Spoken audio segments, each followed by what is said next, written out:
વિશ્વાસ નથી બેસતો.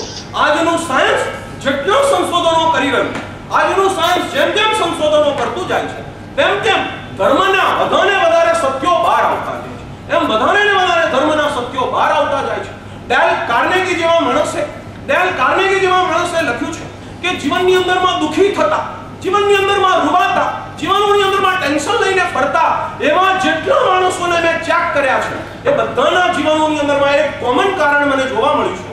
એ બધાના જીવનમાં એક કોમન કારણ જોવા મળ્યું છે કે લોકોના જીવનની અંદરમાં ધર્મ નામનું તત્વ એમના જીવનમાં હતું જ નહીં. જે લોકોના જીવનની અંદરમાં ધર્મ નામનું તત્વ હોય છે એનો વિલ પાવર બેસ્ટ બની જાય છે. જેના જીવનની અંદરમાં ધર્મ નામનું તત્વ હોય છે એની હેલ્થ પણ બરાબર બની જતી હોય છે. જેના જીવનની અંદરમાં ધર્મ નામનું તત્વ હોય છે એ માણસને ક્યારેય પણ ખાવા પીવાના ફાંફા જ નથી પડતા.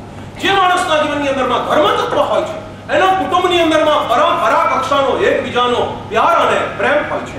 અમેરિકાની સ્થિતિ જુઓ, જે લોકોએ ધર્મને બગાડી મૂક્યો છે એને ત્યાં ફેમિલી જેવું કાંઈ કહેતા કાંઈ રહ્યું જ નથી. અમેરિકાને પૂછો કે કોણ કોણ આવો છો તમે લગ્નની અંદરમાં, તો કે હું મારું ફેમિલી બધા આવી જશું. પણ હું મારું ફેમિલી એટલે સંખ્યા કેટલી? હું મારું ફેમિલી એટલે બેન, હું મારી વાઈફ, એનું ફેમિલી ત્યાં પૂરું થઈ જાય. એને બાળ નથી, એને બચ્ચા નથી, એને કાકા નથી, એને મામા નથી, એને સસરા નથી, કશું કાંઈ કહેતા કાંઈ નથી.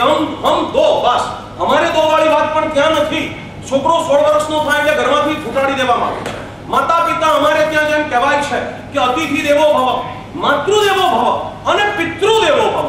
જનનીની જોડ સખી, જનનીની જોડ સખી નહીં જડેલો, મીઠા મધુ ને મીઠા મે હુલારેલો, એથી મીઠી છે મોરી માત રે, જનનીની જોડ સખી નહીં જડેલો. જગતની અંદરમાં ચપલાની જોડ જડશે, અલ્યા બુટિયાની જોડ જડશે, જનનીની જોડ સખી નહીં જડેલો. બુટિયાની જોડ હજુ શક્ય છે, ચપલાની જોડ હજુ શક્ય છે, સાડલાની જોડ હજુ શક્ય છે, પણ જનેતાની જોડ ઝેરોક્સ કોપી, મને કોઈ ઝેરોક્સ કોપી તો દુનિયામાંથી ગોતી લાવો કે તું નહીં હોય તો આ ઝેરોક્સ થી ચલાવી લઈશ. આવી જનેતાની કોઈ ઝેરોક્સ કોપી મળતી હોય આવતી શિબિરમાં લઈને આવજો. અમારે ત્યાં ગીતો ગવાતા હતા. માં ઉપરમાં કદાચ ભારતે જેટલું સાહિત્ય આપ્યું છે જગતમાં કોઈ નથી આપી શક્યું, કારણ કે માતે બીજા બધા વગડાના. પેલાને ત્યાં જનેતા નથી, જનેતા ઉપરના કાવ્યો નથી, માં ઉપરના કાવ્યો નથી. અહીંયા તો માતા અને પિતાને માતૃદેવો ભવ અને પિતૃદેવો ભવ કહીને પૂછવામાં આવતા હતા. આ શીખવાડનાર ધર્મ છે, આ શીખવાડનાર ધર્મ છે. ધર્મે આપણને શીખવાડ્યું છે. અને અમારે ત્યાં હું મારું ફેમિલી કહીએ એટલે કેટલા જણા આવે દોસ્ત? કેટલા જણા? અલ્યા ઠોઠિયાઓ બોલો તો ખરા. તમે કઈ મૂંઝવણમાં લાગો છો? 2 બોલવા, 4 બોલવા, 6 બોલવા કે આજની આ શિબિરમાં તમે 5 તો મેક્સિમમ બોલી શકો. પણ અન્ય શિબિરમાં જો 50 વર્ષ પહેલા જો ક્વેશ્ચન પૂછાયો હોત તો બેઠેલા બુદ્ધાએ ભડાક કરતા કહી દીધું હોય, સાહેબ ઓછામાં ઓછા 40 ગણો કે 40. અમારે ઇન્ડિયામાં હું મારું ફેમિલી એટલે કેટલા ગણવાના? 40 ગણવાના. એમાં માતા પિતા આવે, પછી પતિ પત્ની આવે, એના બાળકો આવે, વધારાની અંદરમાં નણંદ આવે, ભોજાઈ આવે, દેરાણી આવે, જેઠાણી આવે, સાસુ આવે, વડ સાસુ આવે. ઓહો, ભારતના સંબંધો એટલે તો શું વાત કરવી. મુંબઈમાં મુલુંડની અંદરમાં બેઠો તો ને એક ભાઈ કાઠિયાવાડી મારી બાજુ બેઠેલા અને બીજા ભાઈ આવા મોટા જાડા એક બીજા ભાઈ આવ્યા અને 2 જણા મને વાત કરવાના બદલે 2 જણા વાતોએ વળગી ગયા. પછી મેં કીધું કોણ છે આ ભાઈ? તો મને કે ઓળખ્યા નહીં. મેં કીધું ના. મને કે આ અમારા હાડુભાઈ. અને હું ભડક્યો જિંદગીમાં, કારણ કે હું તો 16 વર્ષે સાધુ થયો છું. ગુરુભાઈ સાંભળ્યા છે, કાકાઈભાઈ સાંભળ્યા છે, મામાઈભાઈ સાંભળ્યા છે, પણ જિંદગીમાં કોઈ દિવસ આ સાંઢુભાઈ નહીં સાંભળેલા. કે આ સાંઢુભાઈ શું? સાંઢ સાંભળેલા ખરા, સાંઢુના ભાઈ કોઈ નહીં સાંભળેલા. અને હું આ જિંદગીમાં કહ્યું કે આ સાંઢુ ને આ સાંઢ ને આ સાંઢુ. મેં હું અચરજમાં હું સાલું શું પૂછું? ક્યાં માલુમ, ક્યાં પતા ભોળો શંભુ માણસનું વિચાર. મને કે તમે સાંઢુભાઈ. મેં કીધું સાલું અમે ગુરુભાઈ સાંભળ્યું છે, પણ સાધુભાઈ શું હશે? ઘણી અંદરમાં તકલીફ હતી. એટલે પેલો મને પૂછે સાહેબ શું વિચારમાં પડી ગયા? નહીં મેં કીધું સાધુભાઈ એટલે શું? સાધુભાઈ એટલે શું? તો મને કે 2 જણા ભેગા થઈને એક ઘરમાં દાળ પાડે.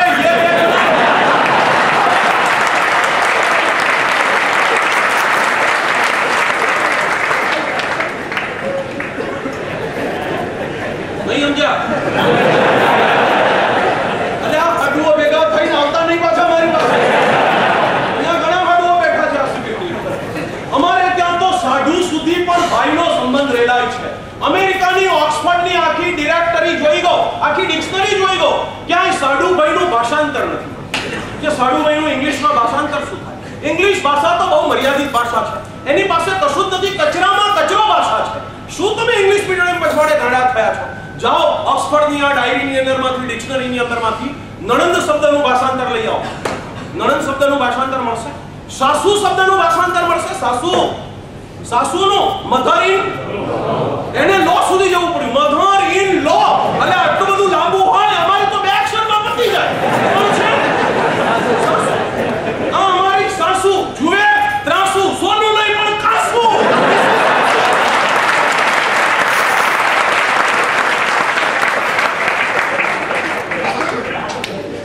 સારું છે, તાલીઓ પાડો છો. સાસુ કોઈ બેઠી નથી.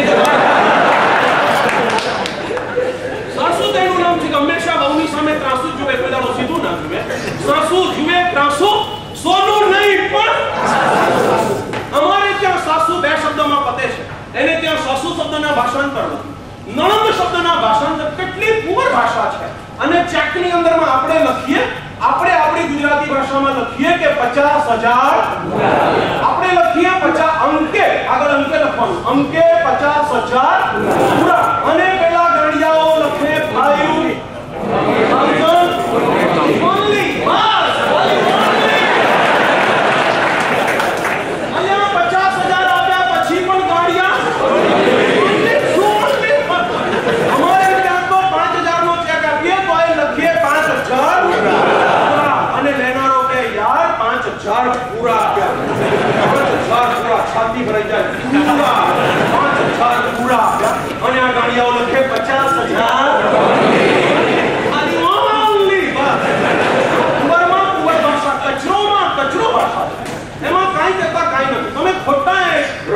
અંદરમાં ચડી ગયા.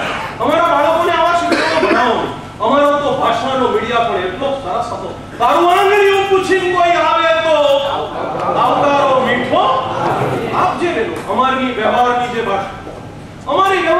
ભાષાઓ હતી, કેટલો બધો મહિમા આ ભાષાઓની અંદરમાં ભરાયેલો હતો. ચાલો જવા દો. ઇન્ડિયાની અંદરમાં પૂછવામાં આવે કે તમે કેટલા, તમારું ફેમિલી એટલે કેટલા? આપણે 40 જણા કહી શકતા હતા. અમારો કુટુંબનો વેલો આટલો મોટો ઇન્ડિયાની અંદરમાં પસરેલો રહેતો હતો.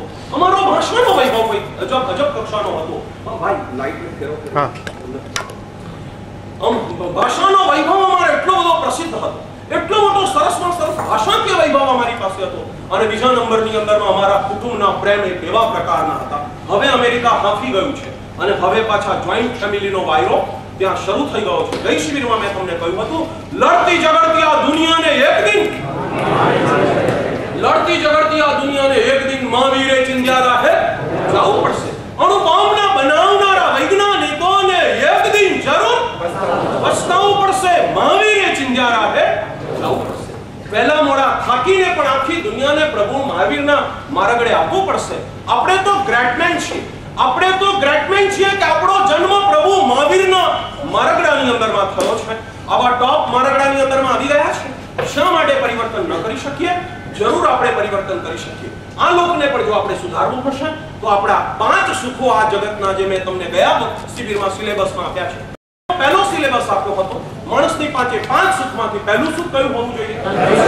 બધાએ જ બોલવાનું. હું એકલો બોલું ને તમે બોલો નહીં, રિહર્સલ કરાવું છું. એટલા માટે હું વારંવાર રિપીટ કરું છું કે તમે લખતા તો નથી પણ ગોખી તો કાઢો યાર દોસ્ત. કમસે કમ અહીંયા બેઠા બેઠા બાઈ હાથ તો થઈ જાય. પહેલું સુખ, બીજું સુખ, ત્રીજું સુખ, ચોથું સુખ અને 5મું સુખ આપણું સુખ. વાહ, ધન્યવાદ છે, યાદ તો રહી ગયું છે તમને.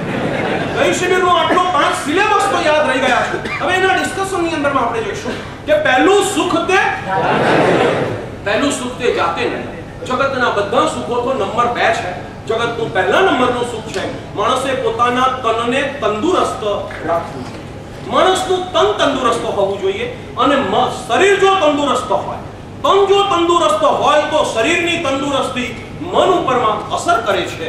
જો તન તંદુરસ્ત હશે તો મન પણ તંદુરસ્ત હશે. પહેલા નંબરની અંદરમાં તન સુખ, બીજા નંબરમાં મન સુખ, ત્રીજા નંબરમાં ધન સુખ, ચોથા નંબરમાં કુટુંબ સુખ અને 5મા નંબરમાં આબરૂ સુખ. એ આબરૂના આપણે 2 વિભાગ કરી નાખ્યા છે. આબરૂમાં મેં 2 વિભાગ કર્યા છે.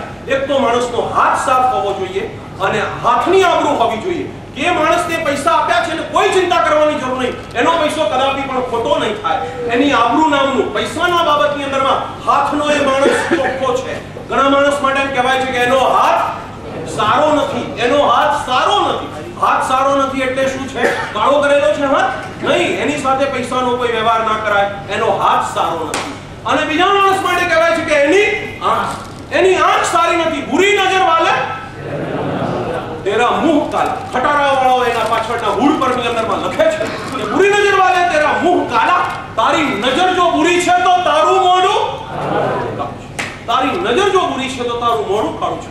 માણસને એક આંખની આબરૂ, માણસની એક આંખની આબરૂ, કોઈને પણ દીકરીને મોકલવી હોય તો કહેવાય કે એની સાથે મોકલો, કોઈ વાંધો નથી. પણ જો માણસ આંખનો સારો નથી કહેવાય જોજો હા આની સાથે મોકલતા નહીં. એ માણસની ચાલ ચલકત જરાય સારી નથી. પર દુનિયામાં કોઈ એનો બજારમાં ભરોસો નથી કરતું, કોઈ જગતની અંદરમાં એનો ભરોસો નથી કરતું. અને હું કરેક્ટર કહું છું એટલે ગઈ વખતે કહ્યું હતું કે હેલ્થ ઇઝ લોસ્ટ, અરે wealth is lost, nothing lost. Wealth is lost, nothing lost. Health is lost, something lost. પણ ત્રીજી વાત છે character lost, everything lost. Character loss is everything lost. જેનું કરેક્ટર ગયું છે એનું તો બધું જ ગયું છે, જેની તબિયત ગઈ છે એનું થોડું ગયું છે, પણ જેનો પૈસો ગયો છે એનું કશું કાંઈ કરતા કાંઈ ગયું નથી. પૈસો તો આજ છે ને, પૈસો તો આજ છે ને કાલ નથી, એ તો જાય ને આવે, એ તો બધું ચાલ્યા કરવાનું. Wealth is lost, nothing lost. Health is lost, something lost. પરંતુ કરેક્ટર લોસ્ટ તો એવરીથિંગ લોસ્ટ. જો કરેક્ટર લોસ્ટ થઈ ગયું છે તો બધું જ આપણું લોસ થઈ ગયું છે. તો હેલ્થ ઇઝ લોસ્ટ. તો આપણી હેલ્થનો લોસ કરવો આપણને પોસાય એવો નથી. આયુર્વેદાચાર્યોએ આયુર્વેદના ગ્રંથો લખ્યા છે, ચરકના ગ્રંથો મળે છે, ચરક સંહિતા. સુશ્રુતના ગ્રંથો મળે છે, વાઘભટ્ટના ગ્રંથો મળે છે. આવા ચરક, વાઘભટ્ટ કે સુશ્રુત, ભાવપ્રકાશ જેવા ગ્રંથો આપીને ગયા છે. અને ગ્રંથકારોએ આયુર્વેદનું સૂત્ર લખતા પહેલા, આયુર્વેદની દવાઓ લખતા પહેલા સૌથી પહેલામાં પહેલું આયુર્વેદનું સૌથી પહેલામાં પહેલું સૂત્ર આપવામાં આવ્યું છે આયુર્વેદ. આયુર્વેદ એની સંધિને સમાસ છૂટા પાડી નાખો. આયુર્વેદ બોલી જઈએ છે પણ આયુર્વેદ, આયુર્વેદ એટલે તું તારા આયુષ્યને જાણ. વેદ એટલે તું જાણ. કોને જાણ? તારા આયુષ્યને તું જાણ. એનું નામ આયુર્વેદ. અત્યારે તો આયુર્વેદનો ડંકો વાગે છે. અમેરિકાની અંદરમાં આયુર્વેદનો ડંકો વાગે છે. હજારો દવાઓ આયુર્વેદની એક્સપર્ટ થવા માંડી ગઈ છે. 10 વર્ષની અંદરમાં તો મેડિકલ વાળાને આયુર્વેદ વાળા સુવાડી દેશે. એટલી સરસમાં સરસ એ લોકો દવાઓ બનાવવા માંડ્યા છે. અને એટલો લોકોને હવે મેડિકલ થી થાક્યા પછી, એલોપેથી થી થાક્યા પછી અત્યારે આયુર્વેદનો જય જયકાર મચી રહ્યો. ટ્રેન્ડર દવાઓની અંદરમાં ચડો, જેટલી પણ જાહેરાતો હશે બધી આયુર્વેદોની, બધી કેટલી ટ્રેનોની અંદરમાં જાહેરાતો ચાલુ થઈ ગઈ છે. કેટલી જાહેરાતો છે જેની કોઈ કરતા કોઈ સીમા નથી. આવો આયુર્વેદ શબ્દ એમ કહેવા માંગે છે તું તારા આયુષ્યને જાણ. આયુર્વેદ, આયુ એટલે આયુષ્ય, એને તું જાણ. પહેલા નંબરમાં તું તારા આયુષ્યની કિંમત કર કે નહીં એસો જન્મ. આવું શરીર મળે નહીં, આવું શરીર મળે નહીં, આવો જન્મ મળે નહીં, અને આવી લાઈફ મળે નહીં. આવા જન્મ મળવા મુશ્કેલ છે અને આવી લાઈફ મળવી મુશ્કેલ છે. કોઈ પરમ પુણ્યના ઉદયથી અને આવી સરસ માનવની લાઈફ જિંદગી તને મળી છે, એને તું જાણ. અને જાણીને આ જિંદગી ગમે તે રીતે વેડફાઈ ન જાય, આ શરીર ગમે તે રીતે ખલાસ ના થઈ જાય, ગમે તે રીતે વ્યસનો સેવીને આ શરીરનો કચરો નહીં કરી નાખ, વહેલો મરી જઈશ તો આ જિંદગી તારા હાથમાંથી જતી રહેશે. અને પછી કઈ જિંદગીમાં જઈશ ત્યાં તકલીફોનો કોઈ. એક 5 સેકન્ડ માટે વિચાર કરો કે માણસ મટી જઈને જો કૂતરા થવાનું થાય મુંબઈની અંદરમાં શું ભલે થશે? માણસ મટી જઈને જો ભૂંડ થવાનું થાય તો શું ભલે થશે? એક 5 સેકન્ડ માટે વિચાર કરો. આ જિંદગી જો આપણા હાથમાંથી ચાલી ગઈ તો પછી કઈ જગ્યામાં ફાવી શકે એવું છે? કઈ જગ્યામાં ફાવે એવું છે માણસને? કોઈ સિલેક્શન છે તમારું કે અહીંયા જતા રહીએ તો ફાવશે? જો આ જિંદગી જતી રહી તો ગમે ત્યાં ક્યાંક આપણે ઠોકાઈ જઈશું. એટલે આવી જિંદગીને જલ્દી પૂરી ના કરી નખાય. બુદ્ધે ક્ષણિકવાદના પાઠ શીખવાડ્યા હતા. એક જર્જરિત દરવાજો હતો, એની પાસે થઈને બુદ્ધ નીકળતા હતા. જોયું કે કદાચ નીચે જાઉં અને દરવાજો તૂટી પડે તો બુદ્ધે ડાયવર્ઝન મારી, જગ્યા બદલી નાખી, ફરીને નીકળ્યા. ત્યારે શિષ્ય આવીને કહે છે પ્રભુ તમે તો કહેતા હતા સર્વં ક્ષણિકમ સર્વં ક્ષણિકમ સર્વં ક્ષણિકમ, બધું જ ક્ષણિક છે, આ શરીર પણ ક્ષણિક છે, તો પ્રભુ દરવાજો પડત તો ક્ષણિક એવું શરીર નાશ પામનારું છે તો નાશ પામી જાય. આમાં ડાયવર્જન્સ શા માટે લીધું? બુદ્ધે કીધું કે ક્ષણિકવાદનો મતલબ એવો નથી કે અકાળે હું મારા શરીરને તોડી નાખું. જે કાલે તૂટવાનું છે એને આજે તોડી નાખવાનો કોઈ કહેતા કોઈ મતલબ નથી. અમારે ત્યાં જૈન દર્શનની અંદરમાં ઉત્તરાધ્યન વગેરે સૂત્રોની અંદરમાં સાધુને જો બીમારી લાગી જાય 6 મહિનાના 3 વૈદો બદલવાની સૂચના કરવામાં આવી છે. એક વૈદની દવા સારામાં સારો વૈદ ગોતી કાઢો, 6 મહિના સુધી આ શરીરની ટ્રીટમેન્ટ કરીને સાધુ જલ્દી સાજા થાઓ અને આ લાઈફમાં ખૂબ સરસ આરાધના કરો. નથી વૈદથી સારું થયું બીજો વૈદ શોધો, 6 મહિના બીજી ટ્રીટમેન્ટ કરો. એનાથી પણ સારું ન થાય તો ત્રીજો વૈદ શોધો અને એના ઉપર વાળાને પકડીને ટ્રીટમેન્ટ ચાલુ કરો. 6 તરીને 18 મહિના સુધી તમે ટ્રીટમેન્ટ કરો અને તમારા શરીરને તમે સારું બનાવી અને આરાધનાના પંથે લાગી જાઓ. કારણ કે શરીરમ આદ્ય ખલુ ધર્મ. ધર્મનું સાધન જો હોય તો શરીર છે. મંદિર એ ધર્મનું સાધન છે, ઉપાસના એ ધર્મનું સાધન છે, ચરવડો કટાક્ષનો મુપત્તિ આ બધા ધર્મના જ સાધન છે. પણ તમામ સાધનનો નંબર 2 છે, શરીર નામના સાધનનો નંબર 1. માટે શરીરને બચાવી રાખવું જોઈએ, શરીરને સ્વસ્થ રાખવું જોઈએ. શરીર છે તો તમે ધર્મ કરી શકવાના છો. આજે તમને કઈ 5 ડિગ્રી તાવ આવી ગયો હોત તો તમે આજની શિબિરમાં ના આવ્યા હોત. મને શરદી થઈ ગઈ, તમને શરદી થઈ ગઈ, મને તો થઈ ગયો, હું તો હાજર થયો બાપલા કે ચાલો ગમે તેમ થાય શિબિરમાં તો પહોંચવું છે. 3-4 દિવસથી હું નાશ લીલા કરું છું કે મારું ગળું તૈયાર થઈ જાય અને મારા આવેલા છોકરાઓ નારાજ થઈને પાછા ન જાય. કેટલા વાના મારી ગાડીને રિપેર રાખવામાં પણ મારે કરવા પડે છે. નાકમાં હું ઘીના ટીપા નાખું છું, કાનની અંદરમાં તેલના ટીપા નાખું છું, બધું ઓઇલિંગ કરીને ગાડી તૈયાર રાખવી પડે છે. નાશ લઈને હું મારા શરદીઓને મટાડતો હોઉં, બામો ઘસાવું છું. ગઈકાલે આખી બાટલી છોકરાઓએ ભેગા મળી મારા શરીર પરમાં ખલાસ કરી નાખી. મેં કીધું આ શરીર જ એવડું મોટું છે ને આખી બાટલી ખાલી કરી તોય બહાર આવે એવું નથી. મુખ રહેવા દે, હવે કશું ઘસવું નથી. આ શરીર છે, મારે પણ તૈયાર થઈને તમારી સામે આવવું પડે છે. હું આવી શક્યો છું. તમને જો શરદી કે તાવ કે ઉધરસ કાંઈ પણ થયું હોત તમે ઘરે બેસી ગયા હોત કે જવા દો આજે મને બરાબર નથી. અને હું શિબિરમાં પૂછત તમને ત્રીજી શિબિરમાં કે દોસ્ત ગયા વખતે કેમ નહોતો? અરે સાહેબ મને શરદી થઈ ગઈ. અલ્યા તને થઈ ગઈ, મને થઈ ગઈ હતી. હું આવ્યો, તું કેમ કે રાજા? તમે મનના રાજાઓ છો, અમે મનના બાદશાહો છો. મન થયું તો ચલો ને મન ના થયું તો કઈ કહેતા કઈ નહીં. ઘણા લોકો છે સાધારણ કારણ ખાતે એબ્સન્ટ લઈ લેતા હોય છે. કેમ ના? તો તમારી વાઈફે કહ્યું કે ગયા રવિવાર તમે કહેતા રવિવાર ફરવા જવું છે. ફરવા અરે આવા ને આવા રીઝનો તમે લોકો લાવશો. વાઈફને કહો કે હવે આખી જિંદગી ફરતા જ આવ્યા છીએ, બહુથી ફરતા આવ્યા છીએ અને મુંબઈમાં હવે ક્યાંય ફરવા જવાય એવું નથી, બધે બોમ્બ દાટ્યા છે. હવે કશે ફરવા જેવું છે જ નહીં, હવે ક્યાંય ફરવા જવાનું નથી, હવે તો ફરવાનું છે. ગુરુના ચરણમાં બેસીને હવે તો ફરી જઈએ, ભગવાનના ચરણમાં બેસીને સ્થિર થઈ જઈએ. હવે ફરવા જેવું આ મુંબઈ ક્યાંય કહેતા ક્યાંય રહ્યું જ નથી. શરીરમ આદ્ય ખલુ ધર્મ સાધન. ધર્મનું સૌથી પહેલામાં પહેલું લાસ્ટ નંબરનું કોઈ સાધન હોય, 1 નંબરનું જો ફર્સ્ટ નંબરનું કોઈ સાધન હોય આપણું શરીર છે. એ શરીરને માણસે સલામત રાખવું જોઈએ અને સલામત રાખવા માટે તારક જીનેશ્વર દેવાદિદેવે આપણે ત્યાં ભક્ષણ અને અભક્ષણના કેટલાય નિયમો આપ્યા છે. કેટલાય નિયમો આપ્યા છે કે તમે તમારા જીવનમાં શું ભક્ષ છે અને શું અભક્ષ છે. બટેટા જૈનોએ નહીં ખાવા જોઈએ એવું આપણે કહીએ છીએ, પણ તમે માનો છો કે જીવડા મરી જાય એટલે ભગવાને ના પાડી છે. અલ્યા જીવ તો મરે જ છે, પણ વધારાની અંદરમાં આજના મિડ ડે નામના છપાઓ એમ કે છે કે બટેટાની અંદરમાં એટલું બધું નિકોટિન હોય છે કે માણસ 10 સિગરેટ પીધા પછી પોતાના શરીરમાં જેટલું નિકોટિન જમા કરે છે એટલું નિકોટિન એક જ બટાટું ખાવાથી 10 સિગરેટનું નિકોટિન પોતાના શરીરમાં દાખલ થાય છે. માટે કેન્સરને લાવવા માટે ખાલી સિગરેટ પીવી જરૂરી નથી, બટેટા ખાઈને પણ કેન્સરને બોલાવી શકાય છે. બટેટા ખાઈને પણ કેન્સરને બોલાવી શકાય છે. એક પારસી બાવાને આ વાતની જ્યારે ખબર પડી ત્યારે એ કહે છે કે તમારા ભગવાન કેવળ જ્ઞાની હતા વાન્યા, એ વાત બિલકુલ સાચી છે. કારણ કે તમારા ભગવાને પહેલાથી ભાઈખું છે કે તમે લોકો બટેટા નહીં ખાતા એટલે મારું બેટું બીજાને કેન્સર થાય, પણ વાન્યાને તો કદાપી કેન્સર થાય જ નહીં. વાન્યાને તો કદાપી પણ કેન્સર થાય જ નહીં, કારણ કે એના ભગવાને પહેલેથી કહેલું જ છે ને.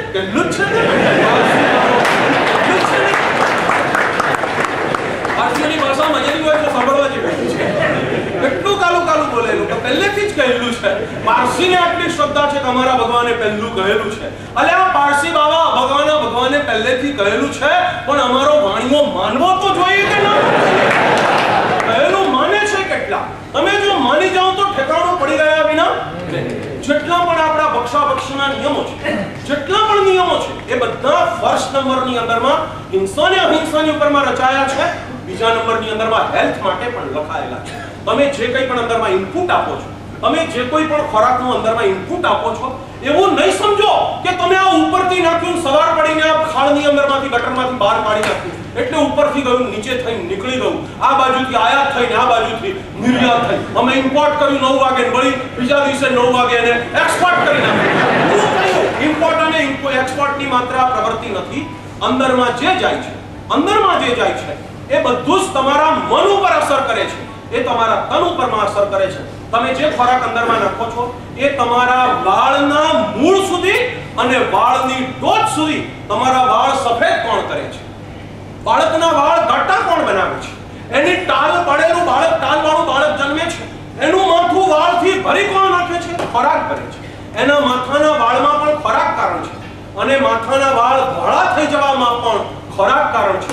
એવું નહીં સમજો કે અહીંથી નાખ્યું, સવારમાં બહાર કાઢી નાખ્યું એટલે ખોરાક પતી ગયો. નહીં, આપણે ત્યાં કહેવાયું છે જેવું અન્ન તેવું મન. અરે આયુર્વેદ તો એમ કહે છે અન્નમ વૈ પ્રાણા, અન્નમ વૈ પ્રાણા. તમારો જે પ્રાણ છે, તમારો જે શ્વાસ છે, તમારી જે લાઈફ છે, તમારી જે લાઈવલાસ છે એ જ ખરેખર અન્ન છે. અન્નમ વૈ પ્રાણા. અન્ન જે છે તે જ તમારો પ્રાણ છે. માટે અન્નને તો જોખીને, અન્નને તો જોઈને, અન્નને તો તપાસી અને પછી અંદરમાં નાખવું જોઈએ. આ તો બાવો બેઠો જપે જે આવે તે ખપે. મુંબઈ વાળાને તમને લોકોને પૂછું છું કે તમે લોકો શું ન ખાવ, બોલો તો ખરા, શું ન ખાવ તમે લોકો? મને કોને તો ગુરુદેવ જે ન ભાવે તે નહીં. આયુર્વેદે બધા એના ડેફિનેશન્સ આપ્યા છે. વાતની જેને વાયુની પ્રકૃતિ છે એને આટલા દાન નહીં ખાવા જોઈએ. કફની જેને પ્રકૃતિ છે એને આટલા દ્રવ્યો નહીં ખાવા જોઈએ. પિત્તની જેને પ્રકૃતિ છે એને આવા ખોરાક નહીં ખાવા જોઈએ. આયુર્વેદની અંદરમાં કહેવાયું છે કે રોગો શાના કારણે થાય છે? આજના ડોક્ટરો તો કહે છે વાયરસના કારણે થાય છે. ચેપ ફેલાય છે અને વાયરસ ફેલાય છે, વાયરસના કારણે થાય છે, વેધરના કારણે થાય છે. આયુર્વેદ કહે છે કે વેધર અને વાયરસ કશું કામ નથી કરતું. માણસના જીવનની અંદરમાં વાત, પિત્ત અને કફ આ 3 કામ કરે છે. વાત, પિત્ત અને કફના કારણે રોગો થાય છે. વેધર કોઈ કહેતા કોઈ કારણ નથી. આયુર્વેદ આગળ વધીને કહે છે કે રોગોનું સૌથી ડીપમાં ચાલ્યા જાવ અને સૌથી મોટામાં મોટું જો કારણ હોય તો પહેલું કારણ તે છે પ્રજ્ઞાપરાધ એવ સર્વેષામ રોગાનામ કારણમ પરમ. પ્રજ્ઞાપરાધ એવ સર્વેષામ રોગાનામ કારણમ પરમ. સુશ્રુત અને ચરક મહર્ષિ એમ કહે છે કે રોગનું સૌથી પહેલા નંબરનું જો કોઈ કારણ હોય તો બુદ્ધિનો અભાવ. પ્રજ્ઞાપરાધ, બુદ્ધિનો અભાવ. કયા પ્રકારની બુદ્ધિનો અભાવ? તો કે માણસે પોતાની પ્રકૃતિને સમજીને શું ખાવું જોઈએ અને શું નહીં ખાવું જોઈએ, પોતાને શું માફક છે અને શું માફક નથી, કઈ સિઝનમાં શું ખવાય અને કઈ સિઝનમાં શું ના ખવાય એની જેને ખબર નથી. એટલે માણસ ગમે તે ખાઈ નાખે છે અને ગમે તે ખાય છે એટલે જ તે માણસ માંદો પડે છે.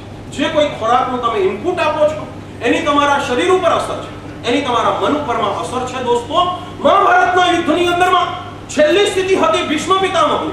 5 સૈયા ઉપરમાં ભીષ્મ પડી ગયો હતો અને છેલ્લા શ્વાસ ચાલતા હતા અને ભીષ્મ કહે છે કે मैं चलता हूं, किसी को कुछ पूछना हो तो पूछ लो.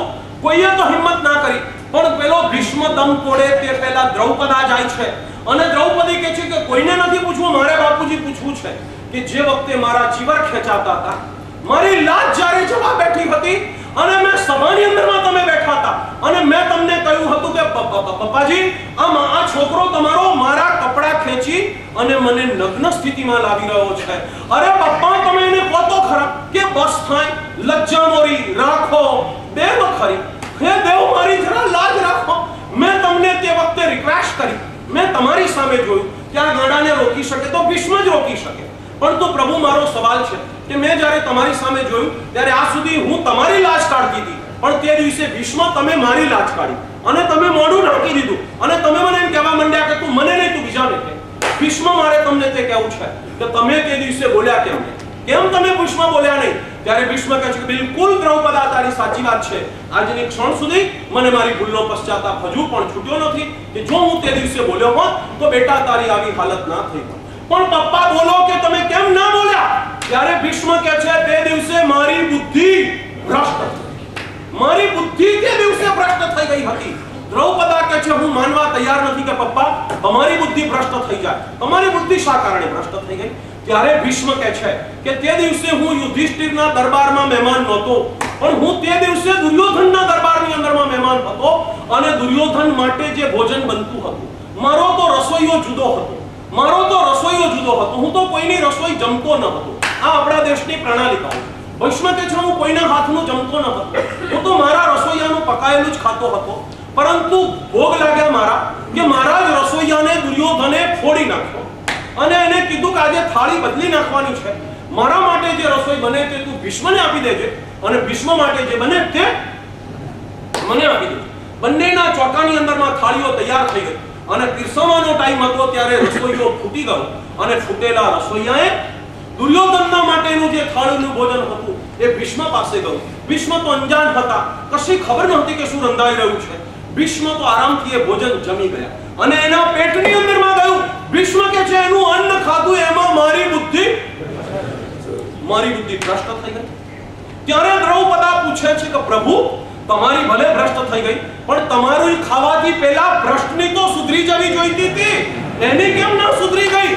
ત્યારે ભીષ્મ કહે છે એ પણ હોશિયાર માણસ હતો, એને ખબર પડી કે આ ભીષ્મની થાળી ખાઉં ને તો આ લડાઈ હું કોઈ દાડો લડી ના શકું. એણે આખી થાળી ગાંડિયાએ કૂતરાને ખવડાવી દીધી, પણ મોઢાની અંદરમાં એણે બટકું નથી માર્યું, નહીતર કંઈક રિઝલ્ટ જુદું હોય.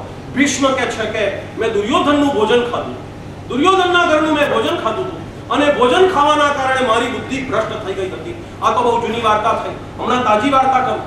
લિપ્ઝિગ નામની એક બહુ મોટી લડાઈ બોનાપાર્ટ, નેપોલિયન બોનાપાર્ટ આ લિપ્ઝિગની લડાઈ લડી રહ્યો હતો અને આ લિપ્ઝિગની જે લડાઈ ચાલી રહી હતી એમાં નેપોલિયનને કોઈ મારી શકે તેમ ન હતું, નેપોલિયનને કોઈ ઉડાવી શકે તેમ ન હતું, પરંતુ ત્યાં રસોઈયાને ફોડી નાખવામાં આવ્યો અને નક્કી કરવામાં આવ્યું કે આજે છે ને તું એને સખત ડુંગળી લસણ અને કાંદા આજે એને પ્રચુર માત્રાની અંદરમાં ખવડાવી દેજે, જેને આયુર્વેદે તામસી ખોરાક કહ્યો છે.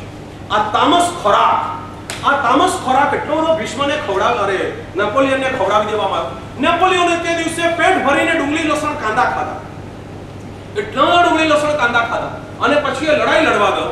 એના માઇન્ડનો એ કંટ્રોલ ના કરી શક્યો અને જીવતો નેપોલિયન પકડાઈ ગયો અને પકડાઈ ગયા પછી સેન્ટ હેલિના ટાપુની અંદરમાં એને નાખી દેવામાં આવ્યો. એને ચારે બાજુ તારની વાળો કરી અને કૂતરાના વાંકે રોજ એને એક રોટલો બટકાનો નાખવાનો અને એને જીવતો રાખવાનો. સેન્ટ હેલેના ટાપુની અંદરમાં નેપોલિયન સડીને મર્યો. ત્યારે એને પૂછવામાં આવ્યું હતું કે નેપોલિયન તમે એ દિવસે કાચા કેમ પડ્યા? ત્યારે નેપોલિયન કહે છે હું કાચો એટલા માટે પડ્યો કે તે દિવસે મારું ભોજન ભ્રષ્ટ થઈ ગયું હતું. મેં ડુંગળી કાંદા એટલા બધા ખાઈ નાખ્યા કે હું મારા સૈન્યને જે રીતે કંટ્રોલ કરવો જોઈએ એ રીતે હું કંટ્રોલ ના કરી શક્યો. અન્ન તમારા મન પરની અંદરમાં કેવી અસરો ઉજાવી શકે છે. તમે ગમે ત્યાં ખાઈ લો છો, તમે ગમે તે જગ્યાએ ખાઈ લો છો અને તમે ગમે તેવું ખાઈ લો છો. ફરીવાર એકવાર ભગવાન મહાવીરના પંથ પરમાં જવું પડશે અને આપણી ગમે તે રીતે ખાઈ લેવાની જે આ પદ્ધતિ છે એ પદ્ધતિને આપણે વહેલી તકે સુધારી લેવી પડશે. શાસ્ત્રકાર કર્મર્ષિ ભગવંતો એમ કહેવા માંગે છે કે તમે પહેલા નંબરની અંદરમાં તમારા આહારને શુદ્ધ કરો.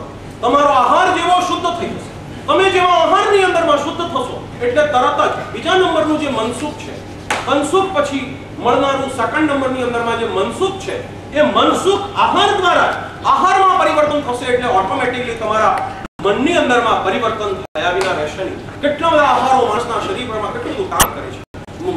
ઇન્ડિયાની અંદરમાં જો સૌથી વધારેમાં વધારે બુદ્ધિશાળી પ્રજાનું જો કોઈ નામ આપવું પડે, આયુર્વેદે ઘઉંને ગરિષ્ઠ પદાર્થ કહ્યો છે, ચોખાને સારામાં સારો સુપાચ્ય પદાર્થ કહ્યો છે.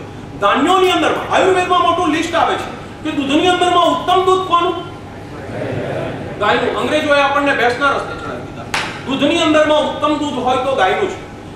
ઘીની અંદરમાં ઉત્તમ ઘી હોય તો પણ ગાયનું છે. પાણી ધરતી ઉપરમાં જેટલા પણ પાણી છે એ બધા પાણીની અંદરમાં ઉત્તમમાં ઉત્તમ જો કોઈ પાણી હોય, સર્વશ્રેષ્ઠ જો કોઈ જળ હોય તો એ જળ કયું છે? કયું જળ ઉત્તમ છે?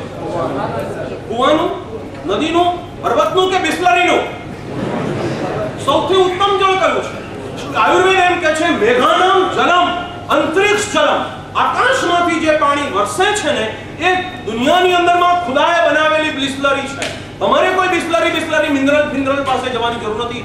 વરસાદના પાણી ખંભાતની અંદરમાં, રાધનપુરની અંદરમાં, અમદાવાદની અંદરમાં અગાસીમાંથી પાણી ઝીલવામાં આવતા હતા, ટાંકાની અંદરમાં મૂકી દેવામાં આવતા હતા. હમણાં અમદાવાદની અંદરમાં પોળોની અંદરમાં સંશોધન કરતા ખોદકામ કરતા કરતા 600 વર્ષ જૂનું ટાંકું નીકળ્યું, 600 વર્ષ જૂનું ટાંકું નીકળ્યું અને 600 વર્ષના જૂના ટાંકાની અંદરમાં પણ પાછું પાણી ભરેલું નીકળ્યું અને એ પાણી વરસાદનું ભરેલું હતું. લેબોરેટરીની અંદરમાં પાણીને ટેસ્ટિંગ માટે મોકલવામાં આવ્યું. લેબોરેટરીના રિપોર્ટ આવ્યા કે મિનરલ કરતા પણ ટપી જાય એટલી શુદ્ધિ આ વરસાદના જળની અંદરમાં રહેલી છે.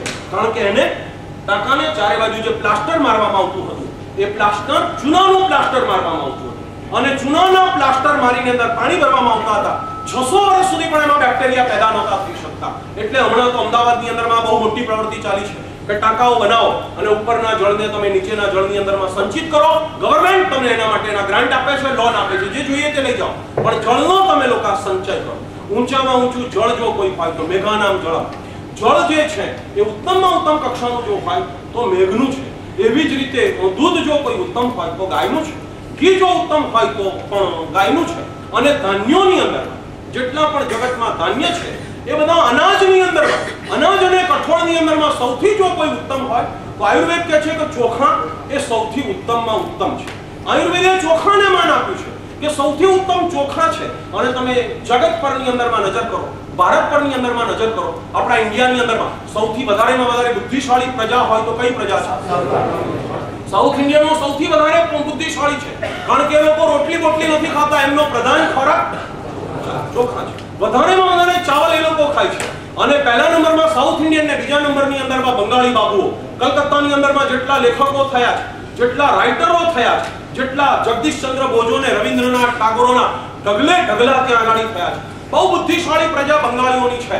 ત્યાં આગળ હું ચોમાસું કરીને આવ્યો છું. 2 વર્ષ મેં ચાતુર્માસો કલકત્તાની અંદરમાં કર્યા છે. 12 મહિનાની અંદરમાં 24 વાર તો ત્યાં પુસ્તક મેળા ભરાય છે, પુસ્તકોના મેળા લાગે છે. અને એક મેળો તો મેં પણ જોયો છે. એ પુસ્તક મેળાની અંદરમાં એટલા ટોળા બંગાળીઓના ઉતરે.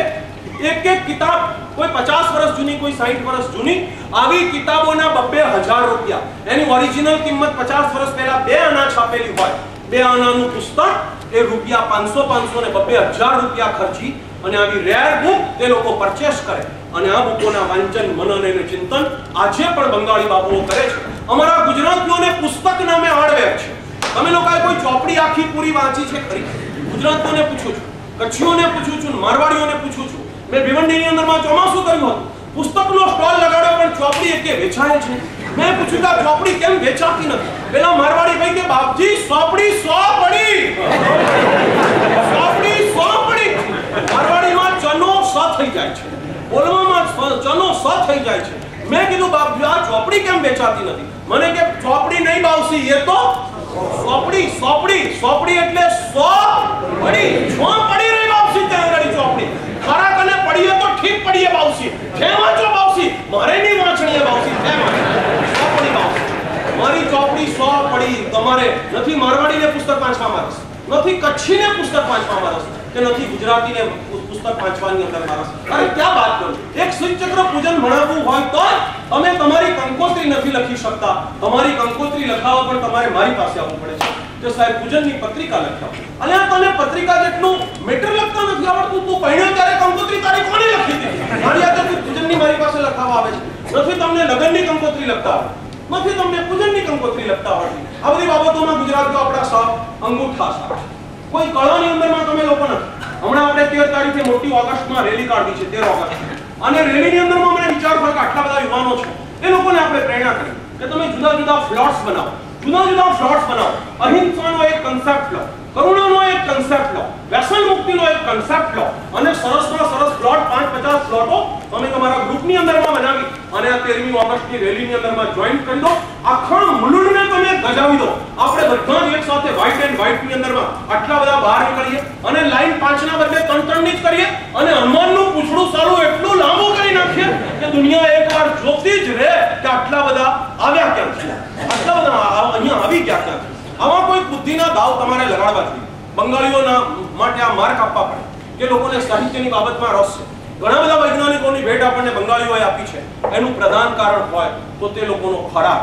જો ઇન્ડિયાની વાત કરીએ તો સૌથી બુદ્ધિશાળી પ્રજા સાઉથમાં છે અને બીજા નંબરની અંદરમાં બંગાળમાં છે. અને વર્લ્ડની અંદરમાં બુદ્ધિશાળી પ્રજાની જો વાત કરીએ તો એના માર્ક કોને મળે? જાપાન. જાપાનને બીજા નંબરમાં આખા વર્લ્ડના માર્ક જાપાનને મળે. કારણ કે જાપાન આખાનો ખોરાક જો હોય તો ચાવલ છે.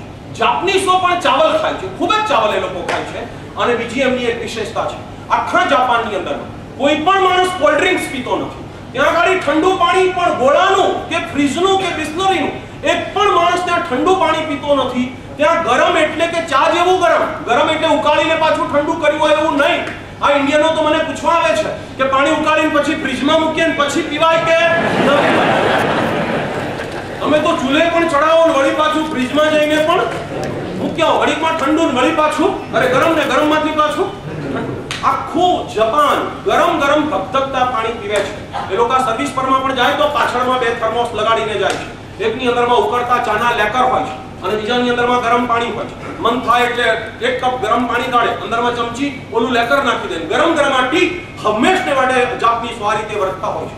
અમારા લાલભાઈ કરીને એક સાવક છે અમદાવાદની અંદરમાં, જેટલા સાધુ સાધ્વીની દવા કરે બધાને બાધા આપે છે કે તમે ઘડાનું પાણી પીવાનું બંધ કરો, તમે તાંબાના ઘડામાં પાણી રાખો અને જેવું પાણી લાવો એવું ને એવું તમે વાપરી જાઓ. તમારા શરીરની જે દશાઓ બેઠી છે, હું આ 10 કલાક બોલું આ વિષય ઉપરમાં કોઈ ઓછું પડે એવું છે. તમારા શરીરની જે દશાઓ બેઠી છે એ દશાઓની પછવાડે જો પ્રધાન કારણ હોય તો તમે લોકોએ ચિકાર કોલ્ડ ડ્રિંક્સ લીધા છે. એટલું બધું ઠંડુ તમને ભાવે છે, એટલા બધા ઠંડા તમે બિસ્લરીઓ પીવો છો, ડીપ ફ્રીજમાં મૂકી દે છે માણસો અને ચિકાર ઠંડુ ઠંડુ. શરીરને ઠંડાની જરૂર નથી, શરીરને ગરમની જરૂર છે. દુનિયાની કોઈ પણ ફેક્ટરી પાણી ઉપરમાં નથી ચાલતી, ઉર્જા ઉપરમાં ચાલે છે. ઠંડુ લેવાથી શરીરની ઉર્જા ધ્વસ્ત થાય છે, બીમારી ના આવતી હોય તો આવે છે. પણ મોટી મોટી જાહેરાતો તમે વાંચો છો, તમને જોઈ જોઈને એમ થઈ જાય છે કે આ પી લઉં, આ પી લઉં, soft drink, cold drink, soft drink, cold drink. એટલા ગાડા તમે થયા છો એની પછવાડે. આ સભાની અંદરમાંથી કોલ્ડ ડ્રિંક નહીં લેનારો માણસ મળવો મુશ્કેલ છે અને જાપાનમાં કોલ્ડ ડ્રિંક લેવાવાળો મળવો મુશ્કેલ છે.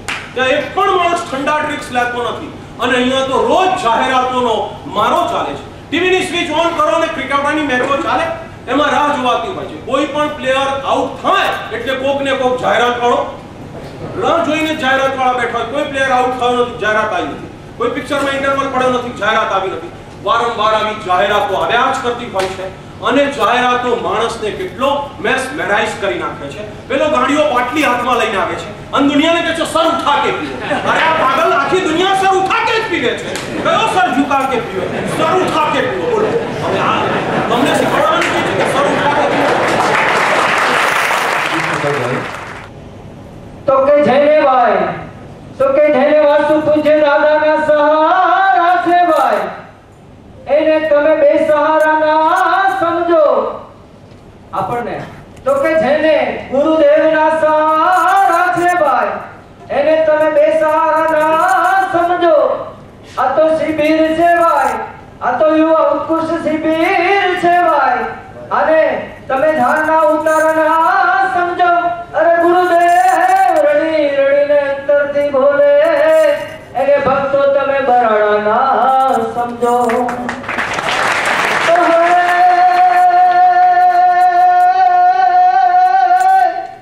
ટીપટોપ નજરને આંગણે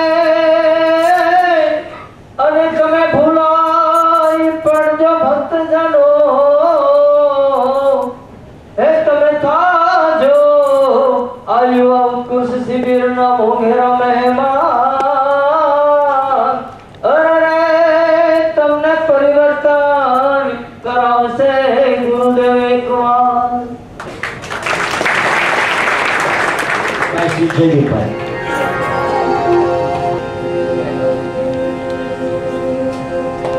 अरे 20 વર્ષની તારી ઉંમર થતા તારા નજીક આવવાની, તારા લોહીમાં ભળી જવાની એ દીવાની મસ્તાની. એ આગ છે, તુફાન છે, સર્જન વિસર્જન કરવાની. કાબુ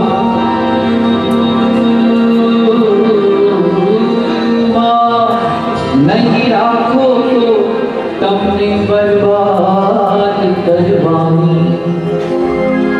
એ વસંત છે જરૂર પણ, અરે એ વસંત છે જરૂર પણ પાન ખરવાની.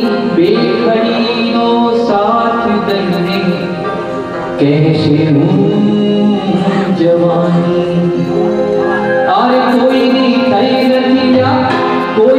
થઈ નથી તો કોઈની થઈ નથી તો તારી શું થવાની કહું જવાની તારી નથી રહેવાની ચડતી જવાની તારી જવાની જવાની કહું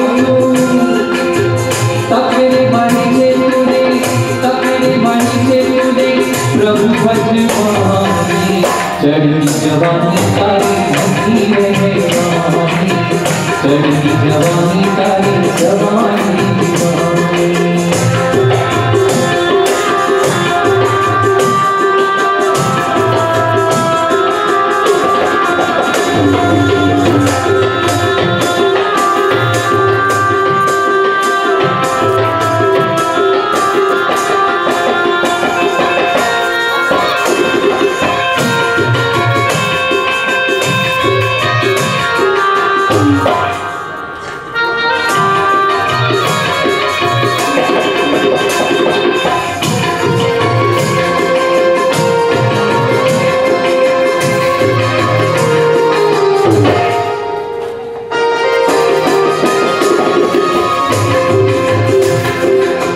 जवानी दीवानी तूने तेरी रेत चाँद से तेरी रेत चाँद से पागल कर दे तूने बाहरे गुलाब से पागल कर दे तूने बाहरे गुलाब से बात बात धीरे पैशन जात जात नाड़ी रसन चुटकी ने पान मसाला गुटका जरदा वाला ताने नहीं आशे होटल मांग से दारूनी होटल ताने नहीं आशे होटल मांग से दारूनी होटल देसी प्राणी ने बियर पीने तू कबड़ी बियर देसी प्राणी ने बियर पीने तू कबड़ी बियर बूढ़ा तारा बाल पासे अंते कम बाल पासे मौकी तारी जिंदगानी कभी से तू भूल जानी मौकी तारी जिंदगानी कभी से तू भूल जानी वारी वारी एम तू बोली तारा बिना बीजू न सूझे वारी वारी एम तू बोली तारा बिना बीजू न सूझे ओरे मारा दिल की रानी तारा बिना पीलू न पानी ओरे मारा दिल की रानी तारा बिना पीलू न पानी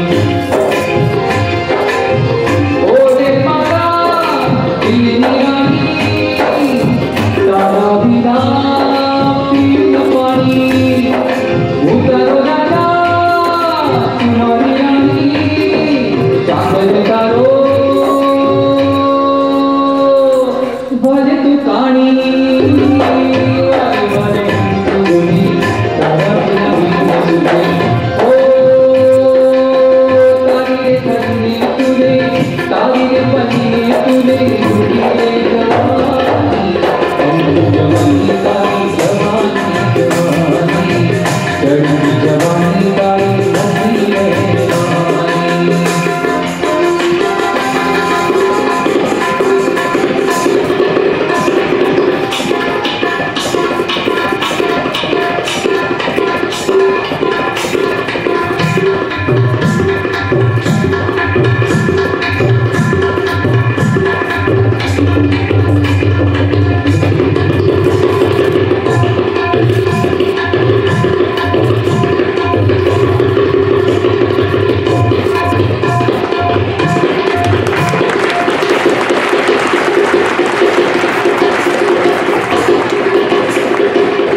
પછી તાલીઓ નહીં પાડતા બોલવા દે.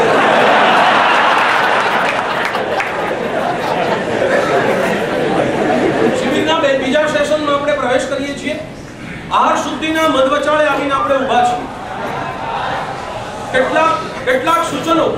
કેટલાક સૂચનો મારે તમને પ્રવચન દ્વારા આપી દેવા છે, એટલે આ જ વિષય આપણો અહીંયા પૂરો થઈ જાય. આવતા વખતે આપણે તનસુખની અંદરમાંથી મનસુખની અંદરમાં ચાલ્યા જઈએ અને તે વખતનો વિષય આપણે તે જ રવિવારે પૂરો કરીએ. આ બધા વિષયો એવા છે કે હું 4 મહિના સુધી ચલાવું છું, પણ બેઠા લેસન કરીને શોર્ટ કરતા તમારી સામે આવ્યો છું. એટલી બધી સ્પીડમાં પ્રવચનો જઈ રહ્યા છે કે મારે મનમાં એમ છે કે પૂરું થાય તે પહેલા બધું જમાડી દેવું છે. ઉપરવાળું તો તમે બધું સાફ કરી જવાનો છો, ખબર જ છે. આવું બાકી ન રહી જવું જોઈએ, એની પણ મને તાલાવેલી હોય છે. હું મેં જેટલું તૈયાર કર્યું છે એટલું મારા છોકરાને મારે જમાડી જ દેવું જોઈએ.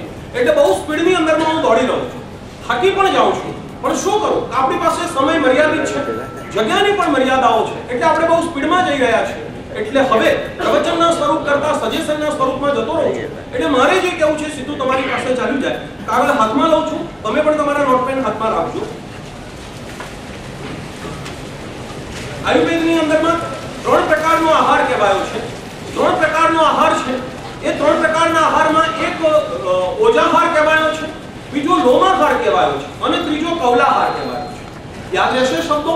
પહેલો ઓજાહાર, માતાના પેટની અંદરમાં બાળક જે ખોરાક લે છે એને ઓજાહાર કહેવાય છે. પછી માણસ ઉપવાસ કરવા છતાં પણ એના શરીરના રોમની અંદરમાં આ રોમડાઓ પણ સતત ખોરાક ખેંચ્યા કરતા હોય છે.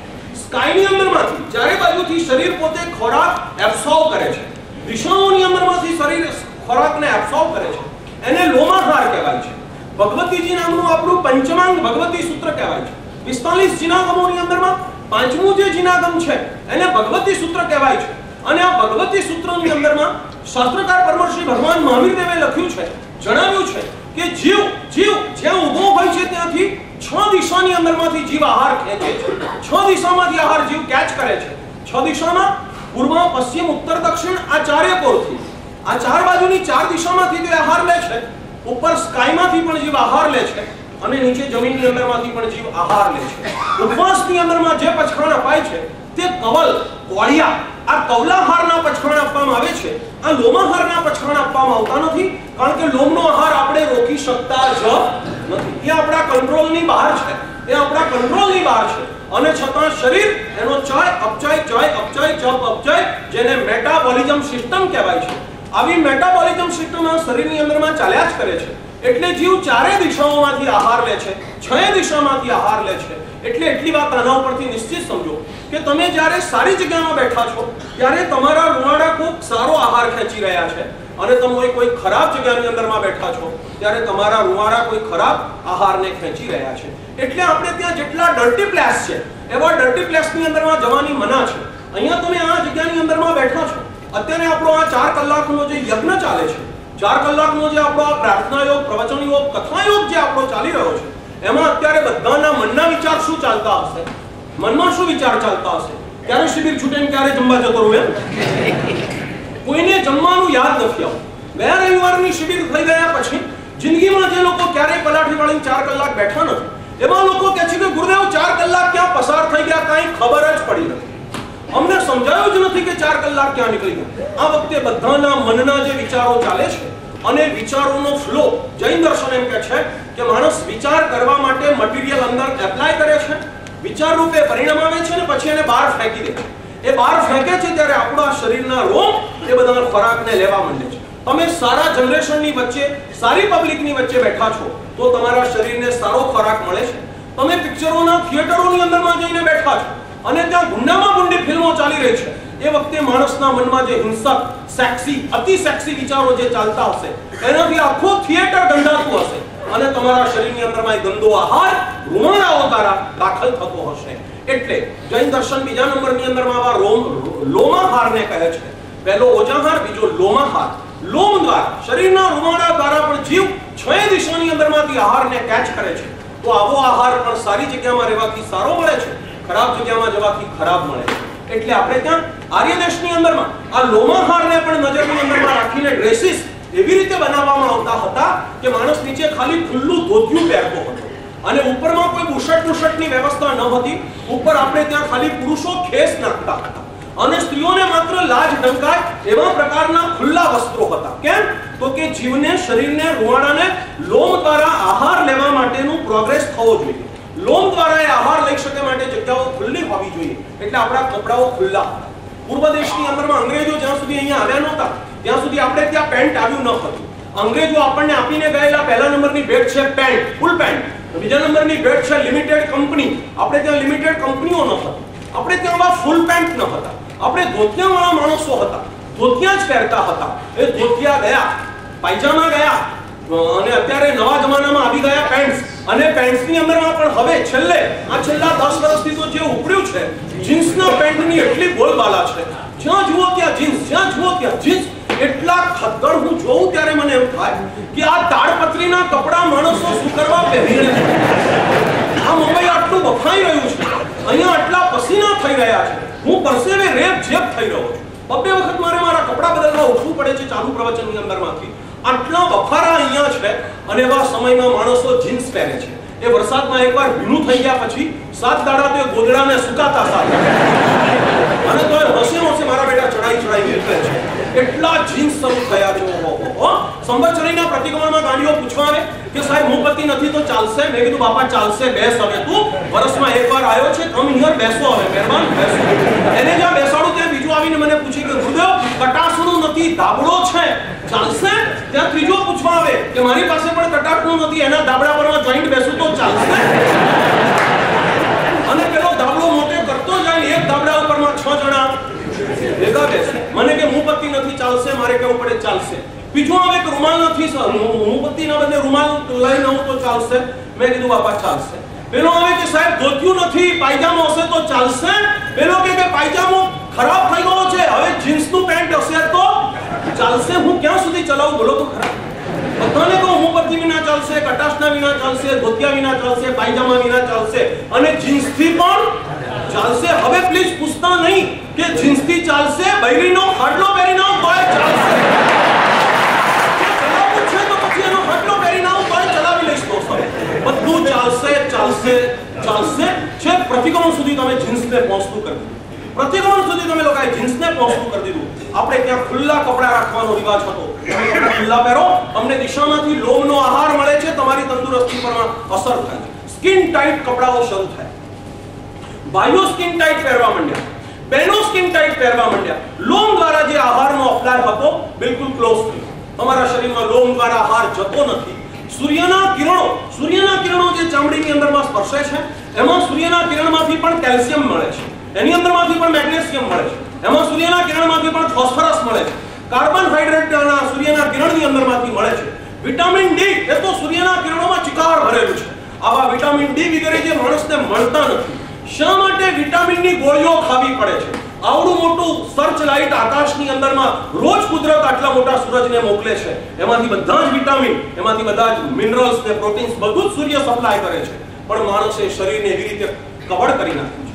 એવા સ્કિન ટાઈટ કપડાઓ તમે પહેર્યા છે. તમારી તો હું શું વાત કરું, તમને તો એટલી બી ખબર નથી. તમે તો આવી મૂર્ખામીઓ કરો છો.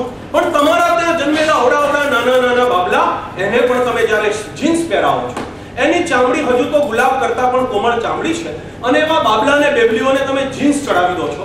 જે ખાસડા જેવા જાડા લટ કાપડાઓ છે એ પણ તમે ભૂલતા નથી અને પણ તમે છોડતા નથી. બાળકોને આવા કપડા નહીં પહેરાવવા જોઈએ. તમારા લોકોએ આવા જીન્સ નહીં ચડાવવા જોઈએ. અને સ્કિન ટાઈટ કપડા તો ક્યારેય પણ પહેરવા નહીં જોઈએ. કેટલાક આવીને ઊભા રહે, એવા ટાઈટ પહેરીને આયા હોય, પછી મારી આગળ આવીને આમ જ ઊભા વાત કરે. હું એને કહું કે બેસો ને, પણ તે લોકો ના સાહેબ. મેં કીધું બેસ ને બાપા, એ ના બેસ. કોઈ બેસવા ગયો તો હિન્દુસ્તાન પાકિસ્તાન બે જુદા.